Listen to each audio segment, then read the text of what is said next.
Welcome to the slop farm. Enjoy the video.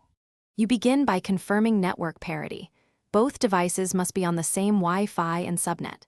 Next, enable file sharing in your operating system, Windows, Network and Sharing Center, Mac OS, System Preferences right arrow sharing. Once done, pick the folder you want to share, right-click or access control, and set permissions for the other device, read-only or read/write. Make sure to name the share clearly, because a predictable name avoids confusion when you connect from the other machine. Once the share exists, connect from the other device by mapping a network drive or using Connect to Server with the host IP or host name. You will be prompted for credentials.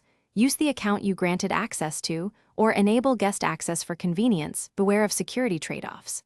Make sure the host firewall allows the file protocol you chose, SMB for Windows, AFP/SMB for Mac OS, or FTP for transfers. If a port is blocked, temporarily open the port, then test the connection to ensure files are. You finalize by copying a few small files to confirm transfer speed and that permissions behave as expected. This reveals issues early.